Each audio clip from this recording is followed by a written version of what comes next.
안녕하세요. 야담과부입니다. 옛날 옛적 달빛 고운 밤이면 어른들도 아이들처럼 마음이 설렜다지요. 마을 어귀 장독대 옆 바람 따라 전해지던 이야기들. 이곳은 잊혀진 옛 이야기를 다시 불러오는 곳. 저희 야담과부와 함께 조선의 뒷골목에서 속삭이던 비밀 이야기.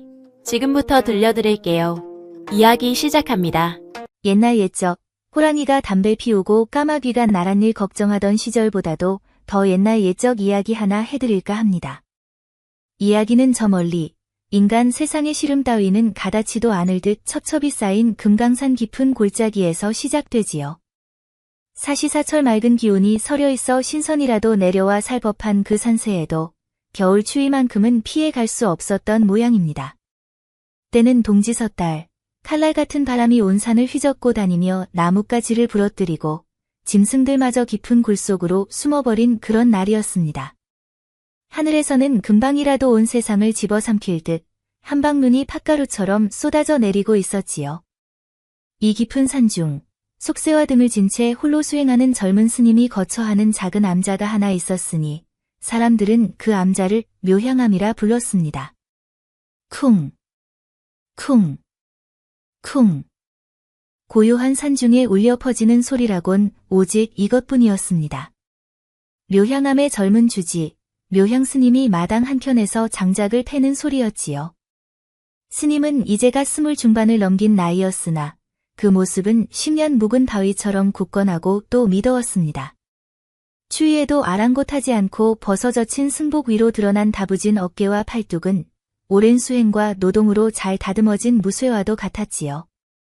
그의 손에 들린 것은 도끼가 아니었습니다. 사람 허벅지만큼이나 굵고 묵직한 자작나무 방망이였지요. 스님이 직접 산에서 제일 단단한 자작나무를 골라 껍질을 벗기고 말려 손수 깎아 만든 것이었습니다.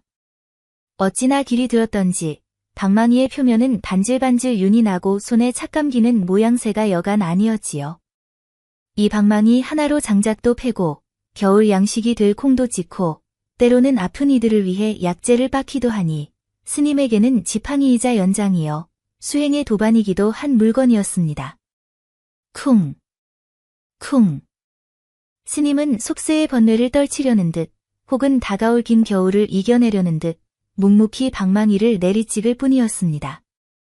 쏟아지는 눈송이가 그의 속눈썹에 내려앉아 하얗게 얼어붙어도 타는 듯한 붉은 입김이 허공으로 흩어져도 그는 미동조차 하지 않았습니다. 바로 그때였습니다. 저 멀리 눈보라가 휘몰아치는 산길 어귀에서 무언가 검은 형체가 비틀거리며 다가오는 것이 아니겠습니까? 처음에는 고란이나 산짐승인가 하였으나 모양새가 점점 뚜렷해질수록 그것은 필시 사람의 형상이었습니다. 허, 이 눈보라를 뚫고 네가 여기까지. 스님이 잠시 방망이질을 멈추고 그쪽을 응시했습니다. 형체는 사내인지 계집인지 구분도 가지 않을 만큼 온몸에 눈을 뒤집어 쓴 채 금방이라도 쓰러질 듯 위태롭게 한 걸음 한 걸음 옮기고 있었습니다. 마침내 암자마당에 거의 다다랐을 때 그 형체는 더는 버티지 못하고 힘없이 눈밭 위로 푹 고꾸라지고 말았습니다. 허! 짧은 비명. 가녀린 것을 보아하니 필시 여인이었습니다. 묘향 스님은 순간 가슴이 덜컥 내려앉았습니다. 부처님의 제자로서 살생을 금하고 중생을 구하는 것이 도리이나 젊은 스님이 홀로 있는 암자에 여인을 드린다는 것은 엄히 금지된 계율이었습니다. 만에 하나 소문이라도 나면 평생 쌓아온 수행의 공든 탑이 하루아침에 무너질 수도 있는 일이었습니다. 외면해야 한다. 나는 부처님의 제자다. 속세의 인연, 특히 여인과의 연은 독사와도 같은 것이라 하셨다. 스님은 애써 고개를 돌리고 다시 방망이를 잡았습니다. 허나 차마 내리찍지는 못했습니다. 귓가에는 눈보라 소리에 섞여 여인의 가느다란 신음소리가 들려오는 듯했고 눈앞에는 하얀 눈밭에 쓰러진 검은 그림자가 아른거렸습니다. 이대로 두면 얼어 죽을 것이다. 살아있는 생명을 뻔히 보면서 죽게 내버려 두는 것 또한 부처님의 가르침에 어긋나는 대죄가 아니던가. 쿵, 쿵, 쿵. 스님의 심장이 방망이질 소리처럼 크게 울리기 시작했습니다. 번뇌였습니다. 수행을 시작한 이래로 이토록 크게 흔들린 적이 없었습니다.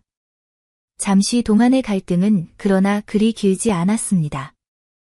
나무아미탑을 관세음 보살, 묘향 스님은 나직이 연부를 외며 손에 들었던 자작나무 방망이를 조용히 내려놓았습니다. 그리곤 성큼성큼 눈바드로 걸어가 쓰러진 여인에게 다가갔습니다. 가까이서 보니 여인은 얇은 무명 치마저고리 차림으로 온몸이 딱딱하게 얼어붙어 있었습니다. 얼굴은 창백하다 못해 파랗게 질려 있었고 가녀린 숨결만이 겨우 살아있음을 알리고 있었지요. 보살, 정신 차리시오, 보살. 스님은 조심스럽게 여인을 흔들어 깨웠으나 여인은 미동도 하지 않았습니다. 스님은 잠시 망설이다가 여인의 가벼운 몸을 번쩍 안아 들었습니다. 품에 안긴 여인의 몸은 얼음장처럼 차가웠습니다. 스님은 서둘러 암자 안으로 들어가 아궁이에 급히 불을 지피고 여인을 따뜻한 아랫목에 눕혔습니다. 스님은 잠시 여인의 얼굴을 내려다보았습니다. 눈과 먼지로 뒤덮여 있었음에도 오밀조밀한 이목구비는 숨길 수가 없었습니다. 가파른 콧날과 굳게 닫힌 붉은 입술. 필시 속세에 있었다면 무사내들의 애간장을 녹였을 법한 고운 얼굴이었습니다. 허, 요물이로구나. 내 수행을 시험에 들게 하려는 마구니인가? 스님은 속으로 기겁하며 황급히 고개를 돌렸습니다. 그리고는 선반에서 작은 약절구를 꺼내 무언가를 빻기 시작했습니다. 동상에 특효가 있는 약재들이었지요. 스님은 곱게 빻은 약재 가루를 따뜻한 물에 풀어 대야에 담아왔습니다. 그리곤 여인의 버선부터 조심스럽게 벗겨냈습니다. 하얗다 못해 시퍼렇게 얼어붙은 발이 드러나자 스님은 안타까운 신음을 내뱉었습니다. 쯧쯧. 이 지경이 되도록 어찌 이 험한 산을. 스님은 경을 외는 손길보다도 더 조심스럽게 여인의 발을 약재 푼 물에 담가주었습니다. 그리고는 제 두 손으로 그 발을 감싸 쥐고 부드럽게 주무르기 시작했습니다. 스님의 따스한 온기와 약 기운이 퍼지자 여인의 발에 조금씩 혈색이 돌기 시작했습니다. 그제야 여인의 입에서 가느다란 신음이 흘러나왔습니다. 여인이 천천히 눈꺼풀을 들어 올렸습니다. 흐릿한 시야 속으로 희미한 등불 아래 자신을 내려다보고 있는 낯선 사내의 얼굴이 들어왔습니다. 말끔하게 깎은 머리, 수행자의 기품이 느껴지는 단정한 얼굴. 그러나 그 무엇보다도 자신의 발을 감싸준 그의 커다랗고 따뜻한 손의 감각이 온몸으로 퍼져나갔습니다. 여기는 어디옵니까? 정신이 드시오. 금강산 묘양암이요. 눈밭에 쓰러져 있기에 그리로 옮겨왔소. 스님의 목소리는 묵직하고 낮았으나 그 안에는 걱정의 기색이 배어 있었습니다. 여인은 그제야 자신이 살아났음을 깨달았습니다. 아, 스님. 스님이 저를 구해주셨군요. 고맙습니다. 고맙습니다. 여인은 겨우 몸을 일으켜 앉아 스님에게 공손히 절을 하려 했습니다. 스님이 급히 그녀를 만류했습니다. 됐소. 기력이 쉬하였으니 누워 계시오.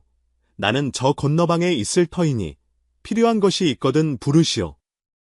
스님은 서둘러 말을 마치고는 마치 무언가에 쫓기는 사람처럼 급히 일어나 건너방으로 가버렸습니다. 혼자 남은 여인은 멍하니 스님이 사라진 문 쪽을 바라보았습니다. 온몸은 아직도 옥신거리고 쑤셨지만 아랫목의 온기와 스님의 손길 덕분인지 마음 한구석이 따스해지는 것을 느꼈습니다. 그때 여인의 눈에 방 한쪽에 세워져 있는 물건 하나가 들어왔습니다. 스님이 마당에서 쓰던 그 자작나무 방망이였습니다. 스님이 추울까 봐 안으로 들여놓은 모양입니다. 등불빛을 받아 은은하게 빛나는 그 방망이는 어찌나 단단하고 묵직해 보이던지. 여인은 자신도 모르게 마른 침을 꿀꺽 삼켰습니다. 자신을 번쩍 안아들던 스님의 다부진 팔뚝과 그 손에 들려있던 저 방망이의 모습이 겹쳐 보였기 때문입니다. 그렇게 스님과 처녀의 기이한 밤은 깊어가고 있었습니다. 밤새온 세상을 뒤덮을 듯이 퍼붓던 눈은 아침이 되어서도 그칠 줄을 몰랐습니다. 묘향 스님은 동이 트자마자 일어나 마당으로 나섰다가 그만 할 말을 잃고 말았습니다. 암자 문턱까지 눈이 쌓여 문을 열기조차 힘들 정도였습니다. 사방을 둘러보아도 보이는 것이라곤 오직 하얀 눈의 장벽뿐. 금강산의 아름다운 봉우리들은 간데없고 하늘과 땅의 경계마저 사라져버린 막막한 설국이었습니다. 허, 이래서야. 꼼짝없이 갇혔구나. 스님은 깊은 한숨을 내쉬었습니다. 이제는 보내고 싶어도 보낼 수가 없는 상황이 되어버린 것입니다. 하룻밤의 인연으로 끝날 줄 알았던 여인과 기약도 없이 한 지붕 아래 갇히게 된 운명이 기가 막혔습니다. 스님이 부엌으로 들어가 죽을 쓰고 있자니 어느새 잠에서 깬 여인이 조심스럽게 문을 열고 들어왔습니다. 밤사이 기력을 회복한 듯 얼굴에 혈색이 제법 돌아와 있었습니다. 밤새 평안하셨사옵니까, 스님? 보살도 편히 주무셨소. 스님은 애써 여인의 눈길을 피하며 무뚝뚝하게 대답했습니다. 여인은 그런 스님의 모습에 옅은 미소를 지으며 다가왔습니다. 쇳내 때문에 스님의 수행에 누가 되는 것은 아닌지 송구할 따름입니다. 성함도 여쭙지 못했사옵니다. 제 이름은 연하라 하옵니다. 스님께서는 혹 조남이 어찌 되시는지요? 묘양이라 하오. 짧은 대화가 오갔습니다. 스님은 끓고 있는 죽만 휘젓고 있었고 연하는 그런 스님의 넓은 등과 어깨를 가만히 바라볼 뿐이었습니다. 고요한 암자, 두 남녀 사이에 어색하지만 묘한 기류가 흐르기 시작했습니다. 그렇게 며칠이 흘렀습니다. 눈은 그칠 기미를 보이지 않았고 두 사람은 암자라는 작은 세상에 완벽하게 갇히고 말았습니다. 처음의 어색함도 매일 얼굴을 마주하고 한솥밥을 먹다 보니 조금씩 옅어져 갔습니다. 묘향 스님은 낮에는 내내 목탁을 두드리고 경을 읽었지만 마음은 자꾸만 건너방의 연화에게로 향했습니다. 그녀의 작은 기침 소리 하나, 조심스러운 발걸음 소리 하나하나가 그의 귀를 파고들어 수행을 방해했습니다. 밤이 되어 잠자리에 누우면 얇은 벽 하나를 사이에 두고 잠들어 있을 연화의 존재가 느껴져 잠을 이룰 수가 없었습니다. 스님의 번뇌는 날이 갈수록 깊어만 갔습니다. 연화 또한 마찬가지였습니다. 그녀는 스님이 경을 읽는 낭낭한 목소리에 귀를 기울였고 땔감을 구하러 잠시 눈바드 헤치는 그의 다부진 모습을 문틈으로 훔쳐보곤 했습니다. 무뚝뚝하고 말이 없는 사람이지만 식사를 챙겨주거나 아궁이 불을 살펴주는 모습에서는 숨길 수 없는 다정함이 묻어났습니다. 그러던 어느 날 오후였습니다. 연하는 스님이 잠시 명상에 든 틈을 타 방을 정리하다가 다시 그 자작나무 방망이를 보게 되었습니다. 며칠을 보아도 참으로 다부지고 믿음직스럽게 생긴 물건이었습니다. 연하는 저도 모르게 방망이 쪽으로 다가가 손가락으로 그 표면을 쓱 쓸어보았습니다. 매끄럽고 단단한 감촉이 손끝을 통해 온몸으로 전해지는 듯했습니다. 그때 명상을 마친 스님이 방으로 들어섰습니다. 자신의 방망이를 만지작거리고 있는 연하를 본 스님은 저도 모르게 얼굴이 확 붉어졌습니다. 보살, 거기서 무얼 하시오? 화들짝 놀란 연하가 급히 손을 떼며 뒤로 물러섰습니다. 아니옵니다, 스님. 그저 이 방망이가 하도 신기하게 생겨서 잠시 보았을 뿐입니다. 스님은 아무 말 없었다. 쇳내 아비께서도 목수이셨던지라 온갖 연장을 보고 자랐습니다만 이리 크고 단단한 방망이는 실로 처음 봅니다. 스님, 실례가 아니라면 여쭈어도 되겠사옵니까? 이 방망이는 어찌 그리 크고 단단하옵니까? 필시 좋은 나무로 만드신 게지요? 연하의 물음은 참으로 순진무구해 보였습니다. 허나 크고 단단하다는 말이 어찌 된 일인지 묘향 스님의 귓가에는 전혀 다른 의미로 들려왔습니다. 스님은 끓어오르는 얼굴의 열기를 감추려 했으며 간신히 입을 열었습니다. 산에서 제일 단단한 자작나무를 골라 만든 것이요. 콩도 치고 약재도 빻는 그런 물건일 뿐이요. 스님은 말을 더듬기까지 했습니다. 그러하옵니까? 하긴 일이 묵직해야 콩이든 약재든 잘 빻아지겠지요. 스님의 힘 또한 장사이시니 이만한 방망이는 너끈히 다루시겠습니다. 연하는 해사하게 웃으며 말했지만 스님은 차마 그녀의 얼굴을 마주 볼 수가 없었습니다. 그는 지금껏 단 한 번도 자신의 팔 힘이나 이 방망이의 무게에 대해 생각해 본 적이 없었습니다. 그저 수행의 일부일 뿐이었습니다. 허나 한 여인의 입을 통해 듣는 자신의 힘과 방망이에 대한 이야기는 묘향 스님의 마음속 가장 깊은 곳에 잠들어 있던 무언가를 건드리고야 만 것이었습니다. 스님은 대답 대신 황급히 방망이를 집어들고는 마당으로 나가버렸습니다. 그리곤 알 수 없는 분노와 번뇌를 떨치려는 듯 쌓여있는 장작더미를 향해 미친 듯이 방망이를 내리찍기 시작했습니다. 쿵, 쿵, 쿵. 방망이 소리는 그 어느 때보다도 크고 격렬하게 고요한 설국을 뒤흔들었습니다. 그 소리를 방 안에서 듣고 있던 연화의 얼굴에는 어느새 의미를 알 수 없는 묘한 미소가 번지고 있었습니다. 과연 눈 속에 갇힌 젊은 스님과 처녀의 운명은 어찌 될 것인가? 스님은 끊어내려 했던 속세의 번뇌를 마저 끊어낼 수 있을 것인가? 아니면 끓어오르는 욕망의 불길에 스스로 몸을 던질 것인가? 그 뒷이야기는 하편에서 계속됩니다. 자, 지난 이야기 기억들 하십니까? 처녀의 순진한 듯 앙큼한 질문에 스님의 오랜 수행은 모래성처럼 흔들리고 결국 마음의 번뇌를 이기지 못해 마당으로 뛰쳐나가 방망이질을 시작했지요. 과연 스님은 욕망의 불길을 이겨낼 수 있을까요? 그 뒷이야기, 지금 바로 시작합니다. 그날 밤, 암자에는 무거운 침묵이 내려앉았습니다. 밖에서는 매섭던 눈보라도 잦아들고 바람 소리마저 숨을 죽였습니다. 들리는 것이라곤 오직 아궁이에서 타들어가는 장작 소리와 벽 하나를 사이에 둔 두 남녀의 숨소리뿐이었습니다. 묘향 스님은 건너방에서 뜬 눈으로 밤을 지새우고 있었습니다. 가부좌를 틀고 앉아 반야심경을 수천 번 되뇌었지만 단 한 구절도 마음에 들어오지 않았습니다. 눈을 감으면 연화의 해사한 얼굴이 떠올랐고 귀에는 크고 단단하다며 웃던 그녀의 목소리가 맴돌았습니다.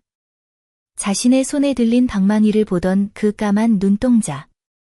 그것은 마치 깊이를 알 수 없는 우물과도 같아서 한 번 빠지면 헤어나올 수 없을 것만 같았습니다. 마구니다. 내 수행을 망치러 온 마구니가 틀림없다. 내일 날이 밝는 대로 길이 없으면 만들어서라도 저 여인을 산 아래로 내려보내야 한다. 스스로를 채찍질하며 결심을 굳히던 바로 그 순간이었습니다. 스님은 심장이 덜컥 내려앉아 숨을 죽였습니다. 문틈으로 스며든 것은 달빛도 바람도 아니었습니다. 바로 연화였습니다. 그녀는 잠든 줄로만 알았는데 어느새 일어나 스님의 방문 앞에 그림자처럼 서 있었습니다. 스님, 주무시옵니까? 속삭이는 목소리는 밤이슬처럼 청아하면서도 듣는 이의 애간장을 녹이는 묘한 떨림을 담고 있었습니다. 스님은 차마 대답할 수가 없었습니다. 입을 여는 순간 10년 넘게 쌓아온 공든탑이 와르르 무너져 내릴 것만 같았습니다.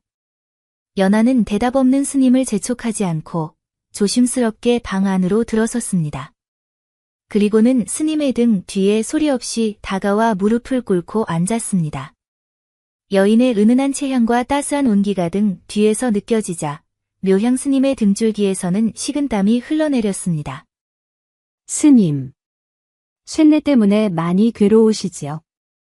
스님은 아무 말 없었다. 쇳내는 스님을 처음 뵌 순간부터 알았사옵니다. 스님은 저를 살려주신 은인이시자 이 지긋지긋한 세상에서 처음으로 만난 따뜻한 분이시라는 것을요. 연하의 가녀린 손이 스님의 다부진 어깨 위로 조심스럽게 올라왔습니다. 그 작은 손길 하나에 묘향 스님의 몸은 1000근짜리 바위처럼 굳어버렸습니다. 돌아가고 싶지 않사옵니다. 그 늙은 돼지 같은 허참판에 첩이 되어 평생을 울며 사느니 차라리 이 자리에서 스님의 손에 죽는 것이 낫겠습니다. 보살. 이러지 마시오. 나는 부처님의 제자여. 알고 있사옵니다. 연하는 스님의 말어리를 부드럽게 잘랐습니다. 허나 스님도 사내가 아니시옵니까? 저를 하나 일으켜 주셨던 그 다부진 팔과 저를 위해 장작을 패주시던 그 굳건한 모습.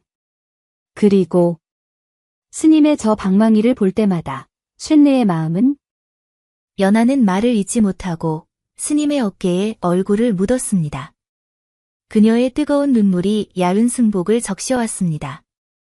그 뜨거움은 마치 활활 타오르는 불씨와도 같아서 스님의 마지막 남은 이성의 끈을 남김없이 태워버리고야 말았습니다. 결국 묘향 스님은 천천히 뒤를 돌아보았습니다. 등불 아래 눈물을 글썽이는 연하의 얼굴은 속세의 그 어떤 꽃보다도 더 아름답고 애처로웠습니다. 그는 더 이상 부처님의 제자, 묘향이 아니었습니다. 그저 눈앞의 여인을 연모하는 한 사내일 뿐이었습니다. 스님은 말없이 손을 뻗어 연하의 눈물을 닦아주었습니다. 그리고는 그녀의 가녀린 몸을 자신의 품으로 알아 끌어안았습니다. 그날 밤 묘향암의 등불은 새벽이 올 때까지 꺼지지 않았더란다. 10년 묵은 목탁 소리는 멎고 그 자리를 두 남녀의 뜨거운 숨결과 사랑의 속삭임이 채웠으니 깊은 산골의 겨울밤은 그렇게 깊어만 갔습니다. 다음 날 아침 암자를 감싸고 있던 눈구름은 거짓말처럼 거치고 눈부신 아침 햇살이 온 산을 비추고 있었습니다. 지난밤의 격정은 간데없고 암자에는 고요하고도 평화로운 기운만이 감돌았습니다. 묘향, 아니 이제는 한 사내가 된 그는 연하의 얼굴을 가만히 쓸어보았습니다. 자신의 품에서 새근새근 잠든 여인의 얼굴은 더없이 평화로워 보였습니다. 그는 지난밤 평생을 지켜온 계율을 어겼습니다. 타겟승이 된 것입니다. 허나 이상하게도 후회는 없었습니다.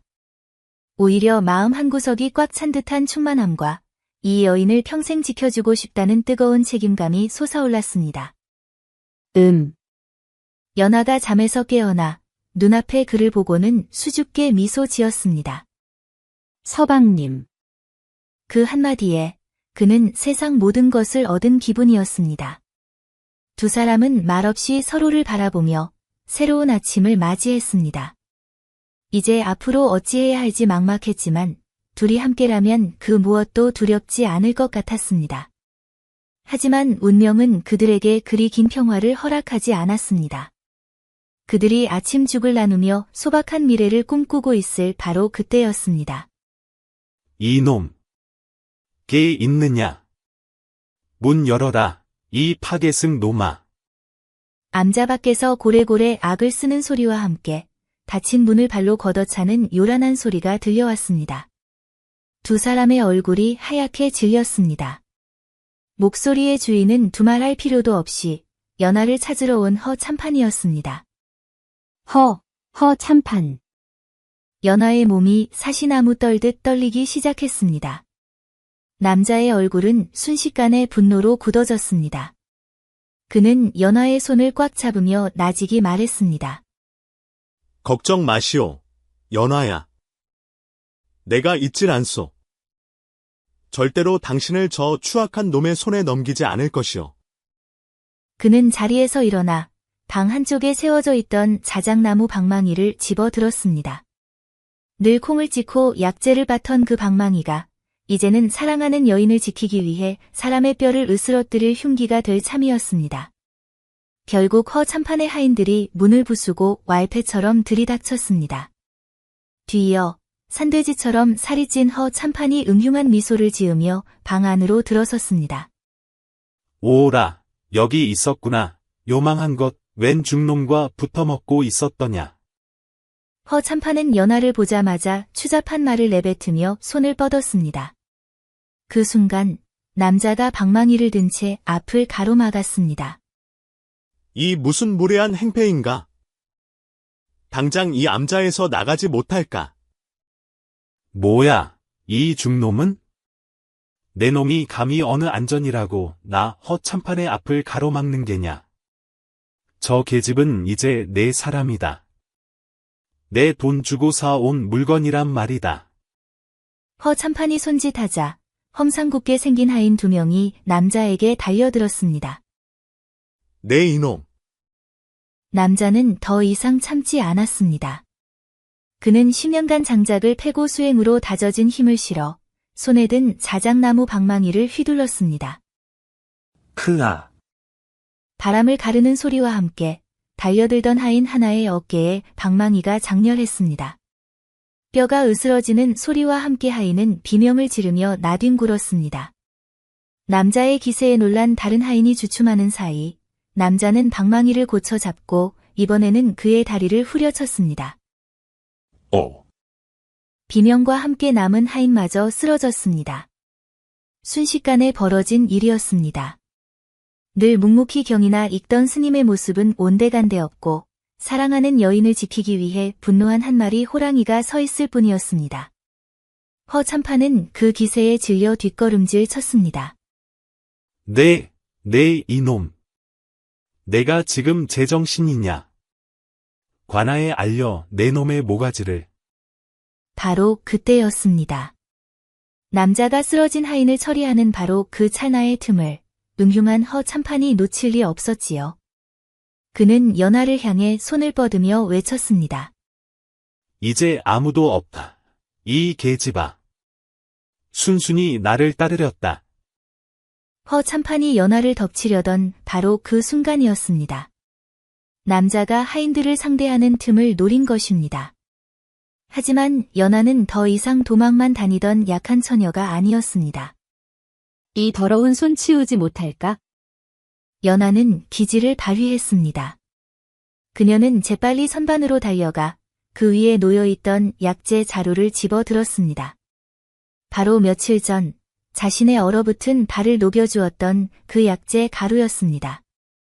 저를 살렸던 약이 이제는 악인을 벌하는 독이 될 참이었습니다. 연하는 약재 가루를 한 움큼 집어 자신을 덮치려던 허참판의 얼굴에 힘껏 뿌렸습니다. 콜록. 아, 내 눈. 매캐하고 독한 약재 가루가 눈과 코로 들어간 허참판은 비명을 지르며 얼굴을 감싸 쥐었습니다. 바로 그 순간 남자가 벼락같이 달려들어 방망이로 허참판의 오금을 내리쳤습니다. 으아. 허참판은 비명과 함께 바닥에 고꾸라졌고 그렇게 상황은 순식간에 정리가 되었습니다. 암자의 소라는 근처를 지나던 나무꾼에 의해 관아에 알려졌고 마침 암행 중이던 어사가 이 사건을 직접 조사하게 되었습니다. 평소 허참판의 악행에 대해 소문을 들어왔던 어사는 이 기회에 그의 모든 비리를 낱낱이 파헤쳤습니다. 결국 허참판은 양민을 겁박하고 재산을 갈취한 죄, 부녀자를 희롱한 죄 등 온갖 죄목으로 관직을 박탈당하고 전 재산을 몰수당한 뒤 머나먼 섬으로 귀양을 가게 되었지요. 그를 따르던 하인들과 그에게 연하를 팔아넘겼던 탐욕스러운 숙부 또한 곤장을 맞고 오게 같았으니 이야말로 인과응보요. 권선징악이라 하지 않을 수 있겠습니까? 사건이 마무리된 후 남자는 스스로 승복을 벗었습니다. 그는 자신을 안타깝게 바라보는 연하의 손을 잡으며 말했습니다. 나는 이제 더 이상 부처님의 제자가 아니오. 허나 단 한순간도 후회하지 않소. 당신을 만나고 당신을 연모하고 당신을 지켜낸 것이 내겐 그 어떤 경전보다 소중한 깨달음이었소. 그는 자신의 본명이었던 묘향 대신 부모님이 지어주셨던 석철이라는 본명을 되찾았습니다. 돌과 쇠처럼 단단하게 연하를 지키며 살아가겠다는 다짐이었습니다. 그렇게 두 사람은 정들었던 묘향암을 뒤로하고 눈 녹은 산길을 함께 내려왔습니다. 그로부터 10년이라는 세월이 흘렀습니다. 금강산 아래 양지바른 작은 마을에 금실 좋기로 소문난 부부가 살고 있었으니 바로 석철과 연하였습니다. 석철은 그 다부진 몸으로 밭을 갈고 집을 고쳤고 연하는 솜씨 좋게 길쌈을 하고 장을 담가 비록 살림은 넉넉지 않았으나 행복이 넘치는 가정을 꾸렸지요. 둘 사이에는 아비의 힘과 어미의 미모를 쏙 빼닮은 아들딸까지 태어나 집안에는 늘 아이들의 웃음소리가 끊이지 않았습니다. 어느 맑은 가을날이었습니다. 석철은 마당에서 절구에 담긴 햅쌀을 찢고 있었습니다. 그의 손에 들린 것은 예전에 그 자작나무 방망이는 아니었지만 그의 못지않게 단단하고 묵직한 박달나무 방망이였습니다. 쿵, 쿵, 쿵. 규칙적으로 울려 퍼지는 방망이 소리는 10년 전 그 겨울, 눈 덮인 산중에서 들려오던 소리와 어딘지 모르게 닮아 있었습니다. 툇마루에 앉아 바느질을 하던 연하는 땀 흘리며 방망이질을 하는 지아비의 늠름한 모습을 바라보며 조용히 미소 지었습니다. 그 눈빛을 느꼈는지 석철이 연하를 돌아보며 씩 웃었습니다. 왜 그리 내 얼굴에 뭐라도 묻었소? 아니옵니다. 서방님. 그냥. 서방님의 그 방망이질 소리가 참으로 듣기 좋아서요. 연하의 대답에 석철의 얼굴에도 흐뭇한 미소가 번졌습니다.